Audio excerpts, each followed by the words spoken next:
I always view it as an apples to oranges type of a situation. Ethereum 2, or whatever they're calling it these days, is like changing the tires on a car while it's driving. It was designed as a proof of work system, and they didn't have the requisite plumbing to make an easy transition from proof of work to proof of stake.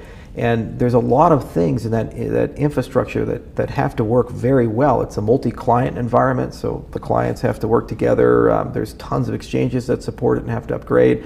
They have to fire all the miners. It's not easy to do that in a $200 billion ecosystem. On the smart contract side, I think there is a better set of comparables in that we had the luxury of hindsight. We were able to look at how the Ethereum ecosystem built out, what types of problems people were having with smart contracts, from the accounting model to how to achieve concurrency to how to use formal verification, these types of things. And we had about 4 years to build out the extended UTXO and Plutus model. And I think in the long term, it's a superior model because it scales much better and it's much easier to verify that things work well. So you can apply the same standards that people use for aircrafts, the same standards people use for life science software like pacemakers and these things, to make sure that the software runs correctly. And the marketplace will ultimately decide what they like more. The good part of Ethereum is that it's kind of a giant aggregation point of a lot of really bright people and a lot of great dialogue. So it led to the rise of the DAO movement, it led to the rise of the ICO revolution, and in many ways a lot of the cool things that we in this industry know, love, and treasure. So it almost reminds me of Frank Lloyd Wright. He was a very tough boss to work for. And so he would give new architects who'd come on board the impossible house to design. He'd give all these weird requirements.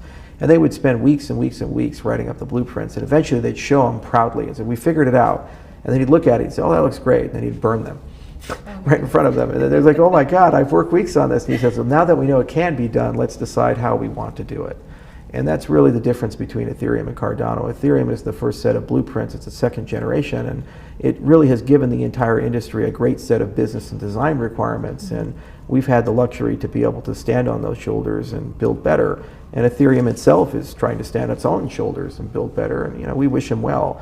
If I was Vitalik, I would have just embraced Polkadot and made that Ethereum 1.5. It's a much better, easier path to get to what they want, but they decided to go for everything, sharding and all these other things, and it's going to be very challenging. Do you feel a little bit responsible for that success, as you were a co-founder in the beginning? I wasn't there that long. I was only there for 6 months, and people love making it bigger than it is. I mean, I've been working on Cardano since 2015.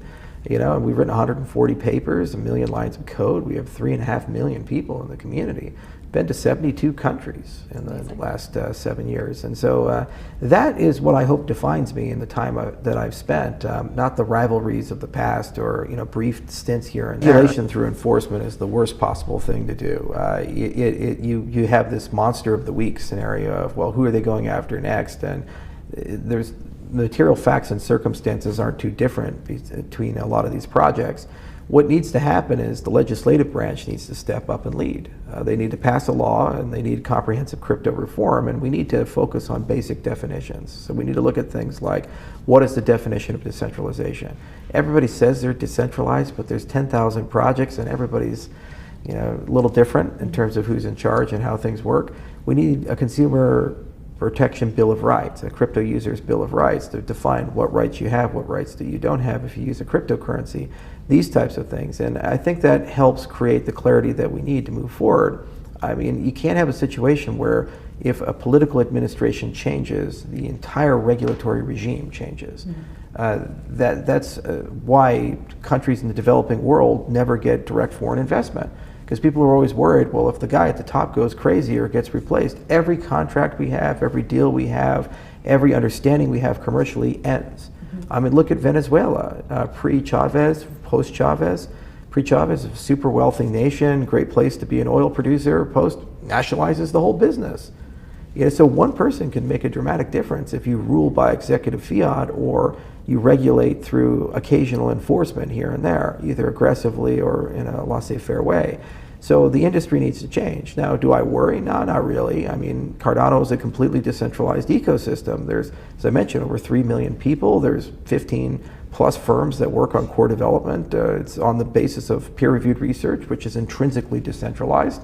I mean, you look at these other projects, they have these heroic efforts of small teams of highly hyped scientists. Here, it's like faceless. There's graduate students, postdocs, professors all around the world. So if that doesn't meet the definition of sufficiently decentralized, oh, by the way, over 3,000 stake pools, less than 10 mining pools control Bitcoin, then I don't know what does. And it would be a catastrophe for the industry to go down those roads.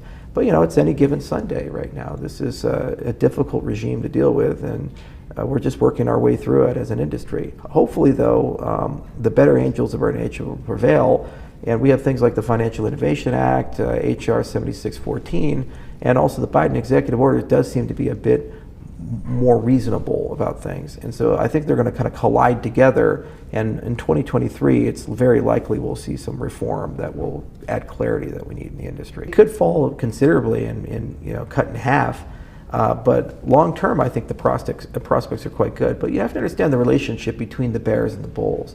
The bull market is a time for mass acquisition of people, brings many new people in. So this last bull market brought in the artists and the celebrities and the musicians because of the NFT revolution.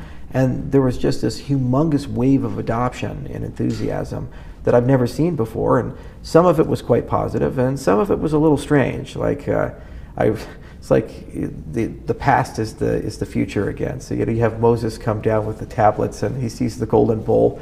And then you go to Bitcoin Miami in 2022, and they literally have a golden bull outside. You're like, okay, I guess we're doing this again. So you see a little bit of that. But the bear market is actually much nicer for us as builders because people are much more collaborative. They tend not to be looking for a land grab, the poaching disappears, and you get to the business of building, and people really focus on technology. So the last bear market set up the bull market of 2021, and there was 2 years of building to get to that. So whether this lasts 6 months or 2 years, it doesn't really matter. People are sufficiently capitalized that great things can be done, and I'm really looking forward to the next waves because we have things like quantum resistance coming, recursive snarks coming, and dozens of other foundational technologies that will make crypto much better, much more secure, and ultimately much more useful to a lot of people. So the next wave, probably you'll see 1 billion people around the world using it.